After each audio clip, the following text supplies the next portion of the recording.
एक महत्त्वाची बातमी पुण्यातनं। पुणे जिल्ह्यात 500 धोकादायक जागा आहेत असं जिल्हाधिकाऱ्यांनी सांगितलेलं आहे। जिल्हाधिकारी यांनी ही माहिती दिली आणि असं फडणवीसांनी या संदर्भात स्पष्टीकरण दिलेलं आहे। पुणे जिल्ह्यामध्ये 500 धोकादायक जागा असल्याचे जिल्हाधिकाऱ्यांनी ऑलरेडी सांगितलेलं आहे, तरी सुद्धा पर्यटक त्या ठिकाणी जात असतात असं फडणवीसांनी सांगितलं। मी ज्यावेळेस काल कलेक्टरांशी बोललो त्यावेळेस अशा वेगवेगळ्या प्रकारच्या पावसाळ्यात ज्या धोकादायक अशा जागा होतात पण जिथे पर्यटक जातात अशा 500 जागा आहेत। त्यांनी मला सांगितलं की ज्याचं नोटिफिकेशन वेगवेगळ्या प्रकार, म्हणजे सगळीकडे पूल आहे असं नाही, काही ठिकाणी पाणी वरपर्यंत येतं, काही ठिकाणी पाण्याचा जो बहाव आहे तो वेगवेगळ्या प्रकारे आहे, त्याचं नोटिफिकेशन काढलं जातं।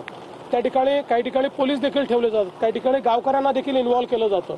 पण हे अधिक सजगतेनं आपल्याला करावं लागेल, कारण हे महिन्या 2 महिन्यापुरतं स्पॉट्स वल्नरेबल असतात, पण तिथल्या सौंदर्यामुळे लोक त्या ठिकाणी जात असतात, तर त्यांना कसं सुरक्षित ठेवता येईल हा प्रयत्न आपल्याला करावा लागेल। त्या दृष्टीने निश्चित मी जिल्हाधिकाऱ्यांनाही सांगितलेलं आहे की भविष्यामध्ये।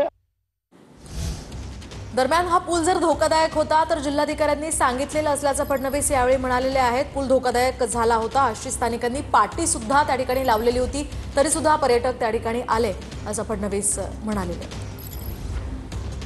10 जूनला कंत्राट दिल्यानंतर काम जरी सुरू झालं असतं तरी एवढ्या लवकर तर तो पूल झाला नसता।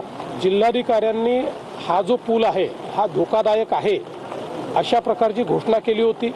गावकऱ्यांनीही तिथे पाटी लावली होती की हा पूल धोकादायक आहे। मी जिल्हाधिकाऱ्यांनाही सांगितलेलं आहे की भविष्यामध्ये अशा घटना होऊ नये याकरता अधिक आपल्याला त्यात काय काळजी घेता येईल। पण यात मला हे पुन्हा नमूद करायचं आहे की जिल्हाधिकाऱ्यांनी काल मला ज्यावेळेस याचं ब्रीफिंग केलं त्यावेळेस हा धोकादायक आहे याचं नोटिफिकेशन देखील निघालेलं आहे आणि तशा प्रकारे गावकऱ्यांनी देखील त्या ठिकाणी म्हणजे लोकांनी त्याचा वापर करू नये अशा प्रकारची विनंती केली होती।